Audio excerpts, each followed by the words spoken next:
오늘 시간에는 예레미야 37번째 시간으로 내가 여호와인 줄 아는 마음을 이란 제목을 가지고 본문 말씀인 예레미야 24장 7절 말씀을 통해서 하나님께서 저와 여러분 주신 말씀 함께 나누도록 하겠습니다. 가끔 불건전한 신앙을 가진 분들과 논쟁을 하거나 혹은 그런 장면을 지켜볼 때가 있습니다. 놀라운 것은 이 불건전한 신앙을 가진 분들일수록 자신의 신앙에 대한 확신이 강하다는 점입니다.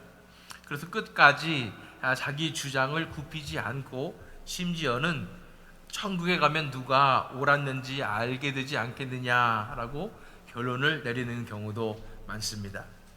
그렇다면 누가 옳은 것이고 그 어떤 길이 참된 길이겠습니까? 아무리 논리적으로 그럴듯하고 인간의 지혜로는 맞는 듯 보여도 하나님의 뜻이 그 길에 있지 않고 하나님께서 인도하시는 방향이 아니라면 그 길은 결코 옳지 않습니다. 신앙의 평가는 대중의 다수결이나 감정의 강도가 아니라 하나님의 계시와 섭리 그리고 그분이 정하신 때와 방법에 달려 있습니다. 예레미야 시대의 논쟁도 그러했습니다. 다른 선지자들은 이곳은 하나님의 성전이고 하나님의 도성이니 하나님께서 반드시 지켜주신다. 끝까지 항전하면 승리할 것이다 라고 선포했습니다. 그러나 예레미야는 정반대로 하나님의 심판이 이미 정해져 있으니 바벨론에 항복하고 포로로 끌려가라.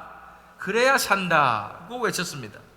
인간적으로 보면 전자는 애국적이고 신앙적으로 보이며 후자는 변절처럼 들립니다. 하지만 하나님의 뜻은 예레미야의 입술을 통해서 선포되고 있었습니다. 마치 영화의 반전처럼 예레미야만 옳았고 다른 선지자들은 모두 다 틀린 것입니다. 왜 이런 일이 벌어졌습니까? 예레미야 7장의 성전 설교에서 이미 드러났듯이 이는 여호와의 전이라 여호와의 전이라 여호와의 전이라 하며 헛된 신뢰를 주던 풍조 있었죠. 그 시대에는 표면적 신앙과 제의적 안일에 도취되어 있었습니다. 또한 예레미야 28장에서는 거짓 선자 하냐냐가 2년 안에 모든 멍에가 꺾일 것이라며 달콤한 예언을 했습니다. 평강이라 외쳤지만 평강이 없었습니다. 오늘 우리 시대의 번영신학과 반쪽짜리 복음이 사람들의 귀를 즐겁게 하지만 결국 영혼을 병들게 하는 것과 다르지 않습니다. 바로 이런 배경 위에서 예레미야 24장은 두 광주리의 무화과라는 선명한 그림을 우리 앞에 놓아줍니다. 하나님께서 무엇을 좋다 하시고 무엇을 나쁘다 하시는지 그 기준이 인간의 명분과 전혀 다를 수 있음을 보여주는 것입니다. 우리 1절과 2절 말씀 읽어보면 바벨론의 느부갓네살 왕이 유다 왕 여호야김의 아들 여고냐와 유다 고관들과 목공들과 철공들을 예루살렘에서 바벨론으로 옮긴 후에 여호와께서 여호와의 성전 앞에 놓인 무화과 두 광주리를 내게 보이셨는데 한 광주리에는 처음 익은 듯한 극히 좋은 무화과가 있고 한 광주리에는 나빠서 먹을 수 없는 극히 나쁜 무화과가 있더라. 여기서 처음 익은 무화과라는 이 표현이었죠. 한 광주리에는 처음 익은 듯한 극히 좋은 무화과가 있고 처음 익은 무화과라는 표현은 호세아 9장 10절을 떠오르게 합니다. 하나님께서 광야에서 이스라엘을 만나셨을 때 여름 처음 익은 무화과를 보듯 기뻐하셨다고 하십니다. 처음 익은 무화과는 달고 향이 강하며 귀하게 여겨졌습니다. 그런데 반대로 먹을 수 없을 정도로 극히 나쁜 무화과는 부패해서 식탁에 올릴 수 없는 더 이상 용도가 없는 상태를 얘기하는 것입니다. 이 비유에서 좋은 무화과는 무엇이고 나쁜 무화과는 무엇이라고 말씀하십니까? 이 예레미야 메시지에 순종해서 바벨론으로 끌려간 사람들이 좋은 무화과라고 얘기하고 있고, 나쁜 무화과는 다른 선지자들의 메시지에 순종해서 유다에 남아있거나 애굽으로 피신한 사람들을 가리킵니다. 겉으로 보기에는 전자, 다시 말해서 예레미야의 이 예언을 들었던, 그래서 바벨론에 순순히 포로로 끌려갔던 사람들이 변절자처럼 자기 목숨 건지려고 갔던 사람처럼 느껴지고, 후자, 다시 말해서 이 다른 예언자들 설명처럼 끝까지 항전하고 예루살렘에 남아있고 또는 애굽으로 피신하고 이런 사람들은 어떻게 보면 의로운 항전처럼 보이지만, 하나님께서는 이 좋은 무화과 나무라고 이 바벨론에 끌려간 사람들을 칭찬하시고 이 후자를 책망하시는 것입니다. 우리 인간의 지혜와 신념 그리고 도덕적 관념까지도 하나님의 뜻과 오히려 정반대가 될 수 있는 경우가 많다는 것을 알기 원합니다. 우리는 하나님의 뜻과 경륜에 따라서 살아가는데, 경륜 지난번에 배웠죠? 계획입니다. 하나님의 계획에 따라 살아가는데, 그 하나님의 경륜은 인간이 예상하거나 상상할 수 있는 것이 아닙니다. 차원이 다르고 수준이 다른 것입니다. 이 세대를 향한 하나님의 뜻과 경륜을 알아야 우리가 이 세대에서 우리가 어떻게 나아가야 하느냐를 알 수가 있는 것입니다. 우리 이사야 55장 8절로 9절 말씀 읽어보면, 이는 내 생각이 너희의 생각과 다르며 내 길은 너희의 길과 다름이니라. 여호와의 말씀이니라. 이는 하늘이 땅보다 높음같이 내 길은 너희의 길보다 높으며 내 생각은 너희의 생각보다 높음이니라. 왜 그렇습니까? 하나님의 평가 기준은 현재의 상황이 아니라 하나님의 경륜 안에서 나타날 열매에 있기 때문인 것입니다. 열매는 우리가 보통 말하듯이 사상적 슬로건이 아니라 순종의 결과입니다. 예레미야는 자기 백성을 연단을 통해서 살리시는 하나님의 길을 외쳤고, 그 길에 순종한 이들이 좋은 무화과로 판정되는 것입니다. 좋은 열매로 판정되는 것입니다. 우리 5절 말씀 읽어보면, 이스라엘의 하나님 여호와께서 이와 같이 말씀하시니라. 내가 이곳에서 옮겨 갈대아인의 땅에 이르게 한 유다 포로를 이 좋은 무화과 같이 잘 돌볼 것이라.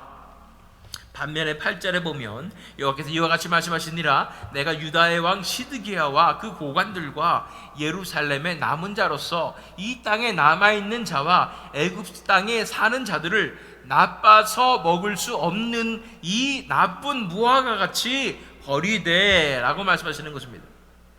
그렇습니다. 좋은 무화과는 예레미야를 통해서 주신 하나님의 말씀에 순종해서 끌려간 사람들이고, 그 좋은 무화과 나무를 잘 돌볼 것이라고 말씀하시고, 무화과를 나쁜 무화과는 고집을 피우고 다른 예언자들의 말을 믿고 끝까지 항전하는 사람들이 나쁜 무화과라고 말하는 것입니다.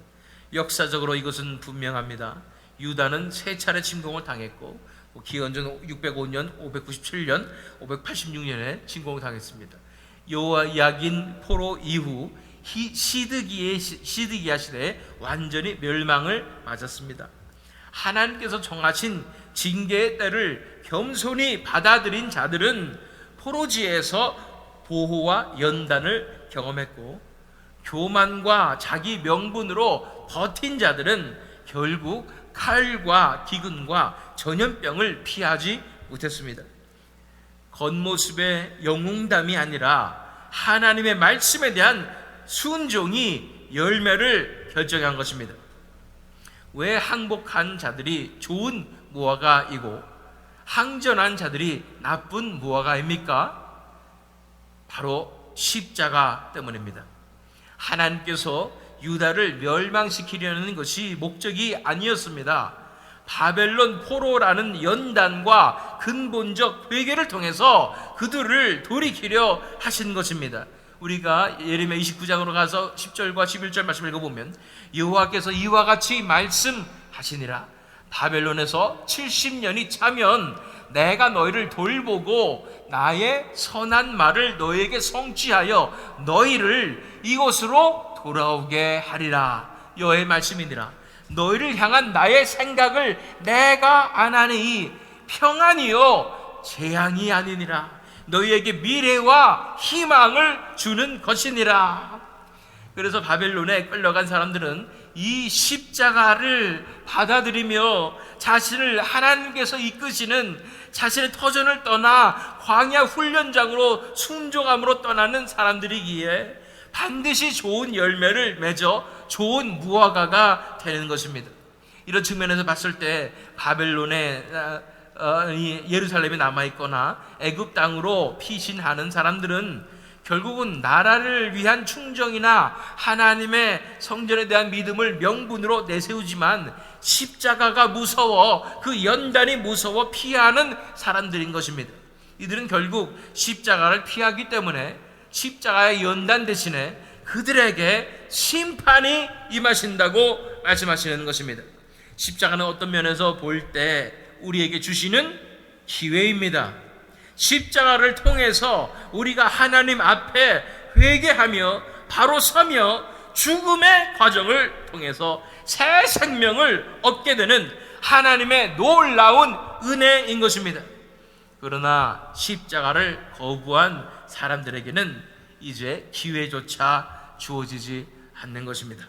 우리가 기억해야 할 것은 유다 멸망 직전에 유다 백성들에게는 심판이 정해져 있었고 멸망이 정해져 있었다는 것입니다.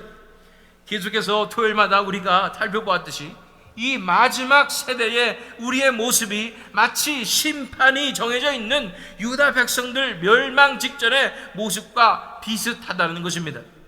이미 심판이 정해져 있는 상황에서 우리의 선택은 십자가의 길을 가겠는가 아니면 이대로 멸망하겠는가 라는 것입니다.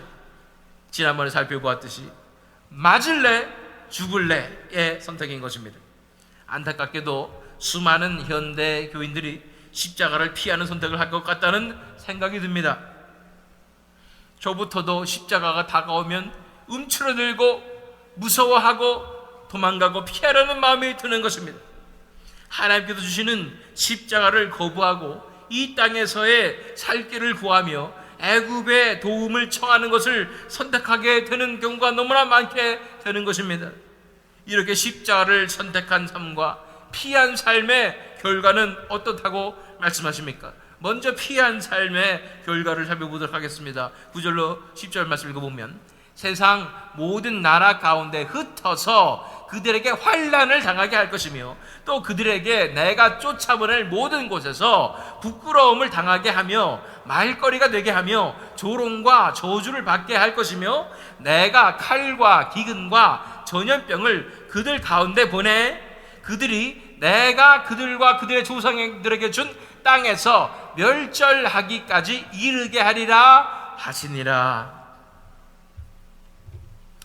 하나님과의 언약 안에서 누렸던 보호하심의 우산이 거쳐지면 인생은 본래 맞아야 할 폭우를 그대로 맞게 되는 것입니다. 이것은 임의적 보복이 아니라 언약적 경고의 성취입니다. 하나님의 임재를 떠날 때 삶은 필연적으로 흩어지고 이름은 수치가 되며 노력은 허사가 됩니다. 십자가를 피해 인간적 계산으로 선택한 길은 결국 더 큰 환난을 자초합니다. 십자가 무서워 피하면 심판입니다. 고난 무서워 피하면 멸망입니다. 오늘 우리의 현실 속에서도 십자가를 회피하는 태도는 다양한 형태로 나타납니다. 진리의 고백을 가격표와 바꾸는 타협, 거룩의 징계를 정서적 불편으로 치부하며 피하는 문화, 하나님의 말씀보다 여론과 성과를 의지하는 교회 행정 등입니다. 겉으로는 지혜롭고 실용적이지만 결국 영적 흩어짐과 부끄러움을 낳게 되는 것입니다. 나쁜 무화과로 하나님 앞에 심판받게 될 것입니다. 그렇다면 좋은 무화과는 어떻게 될까요? 우리 6절 말씀을 읽어보면 내가 그들을 돌아보아 좋게 하여 다시 이 땅으로 인도하여 세우고 헐지 아니하며 심고 뽑지 아니하겠고 라고 말씀하시는 것입니다. 그들을 바벨론에서 돌아보겠다고 보호하시겠다고 말씀하실 뿐 아니라 좋게 하여 다시 이 땅으로 인도하여 내리라고 말씀하시는 것입니다. 다시 돌아오게 하겠다고 말씀하시는 것입니다. 이번에는 세우고 헐지 아니하며 심고 뽑지 아니하겠다고 말씀해 주시는 것입니다. 여기에는 창세기에 심고 번성하라는 창조 축복의 어조가 스며져 있습니다. 하나님은 포로지에서도 그들을 지키시고 때가 차면 돌아오게 하시고 돌아와서는 견고히 심어 흔들리지 않게 하십니다. 특별히 포로 생활할 때 어떻게 하라고 말씀하시느냐, 29장 5절로 7절 말씀 읽어보면 너희는 집을 짓고 거기에 살며 텃밭을 만들고 그 열매를 먹으라. 아내를 맞이하여 자녀를 낳으며 너희 아들이 아내를 맞이하며 너희 딸이 남편을 맞아 그들로 자녀를 낳게 하여 너희가 거기에서 번성하고 줄어들지 아니하게 하라. 너희는 내가 사로잡혀 가게 한 그 성읍의 평안을 구하고 그를 위하여 여호와께 기도하라. 이는 그 성읍이 평안함으로 너희도 평안할 것임이라. 집을 짓고 나무를 심고 결혼하고 자녀를 낳고 그 성읍의 평안을 구하며 그를 위하여 기도하라고 하십니다. 십자가의 길은 현실 도피가 아닙니다. 현실로 돌아가서 현실을 정면으로 맞닥뜨리며 그 안에서 신실함을 지켜내는 것입니다. 그 안에서 하나님의 나라를 삶을 살아내며 하나님의 나라를 이루어내는 것입니다. 가는 곳마다 하나님의 나라를 이루는 것이 십자가의 삶인 줄 믿습니다. 고난 중에도 경작하고 번성하는 믿음의 일상, 이것이 좋은 무화과의 표지인 것입니다. 그리고 7절 말씀을 읽어보면 내가 여호와인 줄 아는 마음을 그들에게 주어서 그들이 전심으로 내게 돌아오게 하리니 그들은 내 백성이 되겠고 나는 그들의 하나님이 되리라. 이것이 본문 말씀이에요.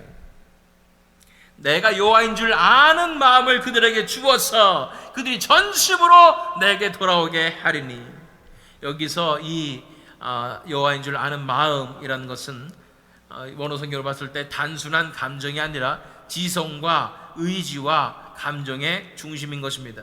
그래서 안다라는 표현은 정보 습득이 아니라 언약적 관계적 삶, 그래서 그 알미 관계적인 아는 것을 얘기하는 것입니다. 그 신실한 사랑의 의식을 인식을 뜻하는 것입니다. 하나님께서 주시는 것은 종교적 열정 정도가 아니라 하나님 자신을 알아보는 능력입니다.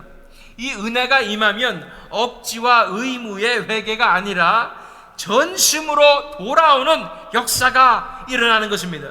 내가 여호와인 줄 아는 마음을 그들에게 주어서 그들이 전심으로 내게 돌아오게 하리니, 이제는 스스로의 결단만으로 작심삼일같이 하나님 앞에 돌아오는 것이 아니라 전심으로 하나님 앞에 돌아오게 될 것이라고 말씀해 주십니다. 돌아와야 해서 의무감으로 돌아오는 것이 아니라 전심으로, 정말로 원해서, 진심으로 원해서 돌아오게 될 것이라고 말씀해 주십니다. 어떻게 이런 일이 가능할까요? 그것은 하나님께서 그들에게 새 영을 부어주시기 때문에 가능한 것입니다. 에스겔 36장 26절로 27절 말씀, 또 새 영을 너희 속에 두고 새 마음을 너희에게 주되, 이것은 에스겔 선지자가 예언한 것이지만 동일한 돌아옴에 대해서 말씀하고 계시는 거예요. 너희 육신에서 굳은 마음을 제거하고 부드러운 마음을 줄 것이며 또 내 영을 너희 속에 두어 너희로 내 율례를 행하게 하리니 너희가 내 규례를 지켜 행할지라. 새 영을 우리에게 주시고 새 마음을 주셔서 육신에 있는 굳은 마음을 제거하시고 부드러운 마음을 줄 것이라고 말씀하시는 것입니다. 아무리 스스로 노력해도 되지 않았던 일들이 하나님께서 새 영을 부어주시니까 되기 시작합니다. 하나님의 은혜가 부어질 때 나에게 새 생명이 부어지고 새 생명의 의지가 살아나며 하나님의 사랑을 깨닫고 하나님을 사랑하는 마음이 시작되는 것입니다. 새 생명의 의지가 살아나는 것입니다. 더 이상 이렇게 있을 수는 없는 거죠. 일어나는 것입니다. 그리고 하나님 앞에 전적으로 전심으로 돌아오겠다고 결단을 내리고 나올 때 하나님의 은혜가 부어지며 성령의 놀라운 역사가 나타나게 되는 것입니다. 성령께서 여호와를 아는 마음을 주실 때 우리는 억지로가 아니라 자원함과 기쁨으로 하나님 앞에 돌아옵니다. 신학 지식이 드라이했던 그 신학 지식이 경건으로 변하고 교리 고백이 사랑의 순종으로 열매를 맺습니다. 이것이 좋은 무화과에게 주어진 가장 큰 복입니다. 사랑하는 성도 여러분, 하나님께서 주시는 참된 복은 단순히 고난 회피가 아닙니다. 이 복은 그들이 내 백성이 되고 나는 그들의 하나님이 되리라는 언약이 우리 안에 실제로 이루어지는 것입니다. 하나님과의 관계가 완전히 회복되고 그분의 통치와 보호 아래 다시 서는 은혜입니다. 하나님의 나라가 임하는 것입니다. 하나님의 나라가 임할 때 그 빛나는 빛 때문에 어둠의 세력들은 그것을 너무나 싫어하기 때문에 당연히 공격을 하게 되고, 그래서 이 설교를 듣는 중에도 졸리게 되고, 그리고 이 영광스러운 하나님 앞에 임재 앞에 나가지 못하게 되는 것입니다. 어떻게 됩니까? 우리는 싸워야 되는 줄 믿습니다. 이렇게 하나님의 나라가 그들에게 다시 열리는 것입니다. 바벨론으로 끌려가던 날 모든 것이 끝난 것처럼 보였습니다. 성전이 무너지고 조국은 사라지고 하나님의 나라에 대한 소망도 잿더미가 된 듯 했습니다. 그러나 바로 그 자리에서 하나님은 새 일을 시작하고 계셨습니다. 십자가의 길이 그러합니다. 겉으로는 패배 같고 손해 같으며 모든 것을 잃는 것처럼 보이지만 사실은 옛사람이 죽고 새 사람이 살아나는 부활과 영생으로 이어지는 승리의 길인 것입니다. 그러므로 사랑하는 성도 여러분, 하나님께서 마지막 때에 우리 앞에 두신 선택은 여전히 동일합니다. 겉보기에는 항전하는 길이 더 의로워 보이고 더 안전해 보일 수 있습니다. 버티는 것이 더 나을 수 같이 보일 수도 있어요. 그러나 하나님의 뜻이 아니면 그것은 멸망의 길입니다. 반면은 겉으로는 패배 같고 손해 같으며 모든 것을 잃는 것처럼 보이는 이 십자가의 길이 사실은 부활과 영생으로 나아가는 승리의 길인 것입니다. 그러면 우리는 어떤 무화과가 되기를 원하시겠습니까? 사람의 눈에는 미덥지 않아 보일지라도 하나님의 눈에는 극히 좋은 무화과로 그분의 손에 붙들려 심기고 뽑히지 않는 열매가 되기를 소원합니다. 그 길은 오직 하나, 하나님께서 주시는 십자가를 붙드는 길입니다. 그 길을 가는 자에게 하나님께서 내 백성이라고 부르시고 스스로 너의 하나님이 되어주십니다. 오늘 우리는 선택의 문 앞에 서 있습니다. 우리가 왜 선택할 수 있습니까?